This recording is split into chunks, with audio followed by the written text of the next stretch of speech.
I love you. Just imagine those being the last words someone hears from their child. That's what Bobbi-Anne McLeod said to her father as she left home. Just a simple goodbye. Exactly, something said every day, you know? But it turned out to be the preface to something truly horrifying. And today's deep dive takes us to Plymouth, down in the southwest of England, a really lively coastal town, actually. Rich history there. Right, and the date was November 20th, 2021. An 18-year-old, Bobbi-Anne, leaves her home in Layham. It's about, 5:45 p.m.? Around then, yeah. She was heading for the bus stop on Sheepstar Road. Plan was just to meet her boyfriend downtown. And that loving farewell to her dad, well, that was the start of this absolute tragedy.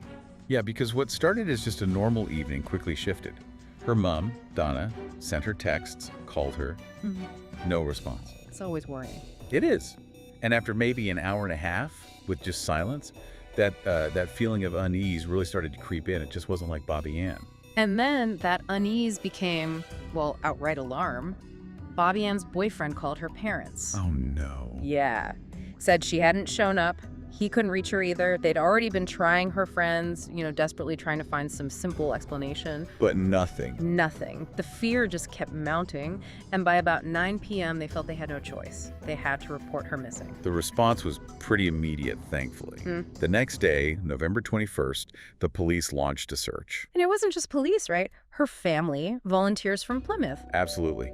The community really stepped up. They were everywhere, scouring the area, putting out flyers with her picture. Social media, too. Her brother Lee put out this really desperate plea for help, just hoping someone had seen something, anything. The initial thought, or maybe hope, was simple. Maybe she missed the bus. Maybe her phone died. A simple explanation. But investigators found out pretty quickly she never actually got on any bus. Right, and then a local resident came forward. They'd actually seen Bobbi-Anne at the Sheepstar Road bus stop the evening before. Okay, so she definitely made it that far. Exactly. And that piece of information became even more crucial when they found her wireless headphones. Where exactly? In the walkway, kind of just behind the bus stop shelter. That discovery immediately prompted the police to cordon off the whole area. Because that could be where something happened. Precisely. And then adding to the confusion, her phone and her AirPods case were also found. Right, I remember this part. Someone found them near the stop around 7:15 that same evening she went missing. Yeah, a local resident just thought someone had dropped them. So he handed them over to a bus driver a few minutes later, like 7:23 p.m. Just trying to be helpful. Totally. And the driver didn't think much of it until the next day when he saw the news about Bobbi-Anne being missing. Last seen at that bus stop. Oh, wow. And he put two and two together and called the police. Oh. So you had these items found, but still no Bobbi-Anne. The worry just intensified. Yeah, and the search on the 22nd, the Monday, they were really combing through fields, woods, roads near her home. But nothing turned up. No new clues.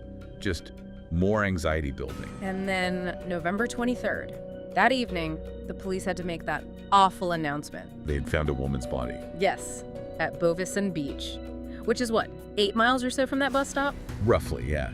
Not right on the beach itself, but in a wooded area about half a mile inland. And the confirmation came soon after. It was Bobbi-Anne, just the worst possible news for her family, her friends. The shock in Plymouth was palpable. People organized a vigil almost immediately near the bus stop where she was last seen. A huge outpouring of grief. Her mom, Donna, gave this incredibly moving tribute, thanking everyone for the support. And her brother Lee, he posted this childhood photo of them. Heartbreaking. Just devastating. The medical examiner's findings were grim. No signs of sexual assault, but 14 lacerations to her head and face. 14 just indicates such brutality. It really does. And then on that same day, November 23rd, while everyone's trying to process this awful news, something else happened. 1:17 p.m. Cody Ackland walked into the police station. Yeah. Downtown Plymouth. Walks up to the desk. Says he has information about the missing girl. Wants to help. But when a detective actually sat down with him... He confessed. Just like that. I did it. Admitted kidnapping and killing Bobbi-Anne. Even pointed out where he'd left her body on a map. Any hope, any tiny sliver of hope she might still be alive is just gone. Crushed. It's cases like this, so incredibly disturbing, that drive us to keep looking into these stories. And, if you find this kind of deep dive valuable, please do consider subscribing to my channel, Dead Quiet Crime Podcast. We try to handle these stories with the respect they deserve. Absolutely. So Cody Ackland, he was 24, lived in Plymouth, actually not far from that bus stop. Pretty close by. Yeah. And after his arrest, his lawyer basically said, yep, he takes full responsibility. Yeah. Ackland also confirmed something really chilling. What was that? He'd never met Bobbi-Anne before that night. Never. Just a random encounter. Uh-huh. Horrifying. And what emerged later was this stark contrast, wasn't it? This double life. Definitely. To people who knew him casually or through his band. He was in a band. Yeah, an indie rock band called Rakuda. He's the guitarist, songwriter, seen as a good guy. But underneath Was this secret, dark obsession. Serial killers.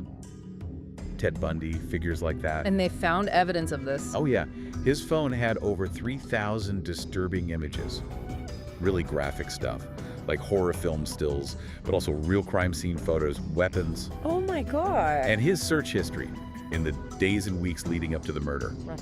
It was all about serial killers, how they operated, searching for remote locations on Dartmoor, looking up potential weapons online. Like what kind of weapons? Things like baseball bats, ski masks.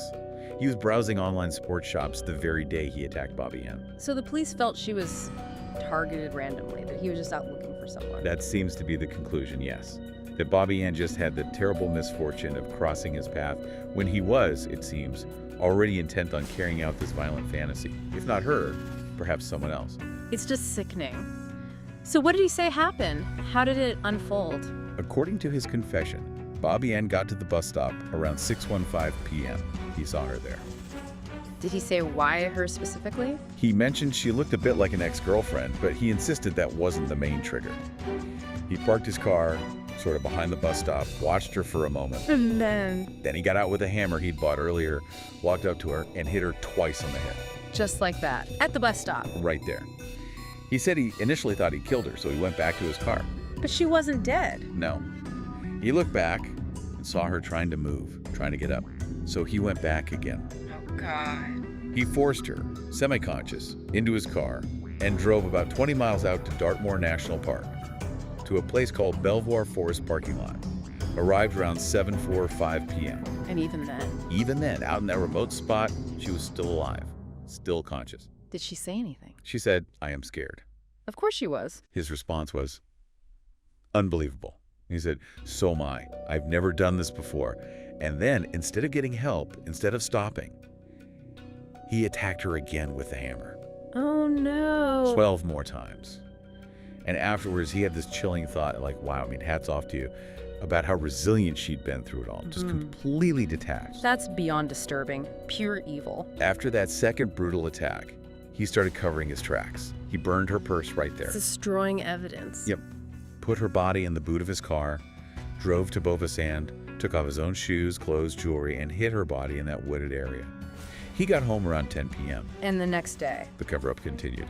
He drove north of Plymouth to Towerton Folio, threw the hammer into the River Tamar, dumped a bag with his blood-stained clothes in some nearby allotments. Did they find the hammer? Never recovered it. But what's really jarring is what he did after that. What? Seemingly went about his day, met friends for pizza, went to band practice, went to the pub that evening. Like nothing happened.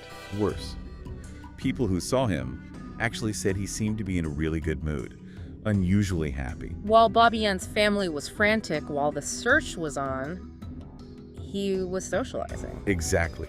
And the deception didn't stop there. The next day, while police and volunteers were desperately searching, he went to the cinema. Unbelievable. And he was checking news reports on his phone, keeping tabs on the investigation into the crime he committed. Wow. But then on the 23rd, he confessed. What led up to that? Before walking into the station, he sent a couple of texts. One to his bandmates saying, "Love you guys." Really? And one to his mom saying that he loved her very much. Then he went to the police station, barely during his lunch break, and confessed everything. And the band, Rakuda.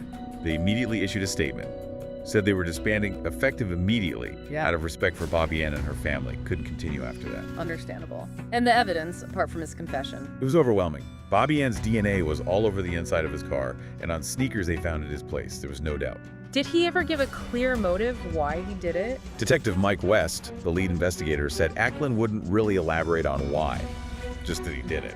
He didn't rule out maybe explaining more later, but Yeah. who knows? Any other insights into his mindset? He apparently told a psychiatrist that he'd been feeling depressed before the murder, but those feelings just lifted afterwards. Chilling. So the trial was in May 2022. Yes. His lawyer brought up his history, ADHD, dyslexia, depression, anxiety, struggles in childhood. Trying to provide some context, I suppose. But the judge... Judge Robert Linford didn't mince words, called it determined savagery. Said he was certain Ackland intended to kill her, that her ordeal was prolonged, awful. Just a brutal end to a young life full of promise. And the sentence? Life in prison. Minimum term of 31 years before he can even be considered for parole. 31 years minimum for taking a life like that. It's just a heartbreaking end to such a senseless act. It really is.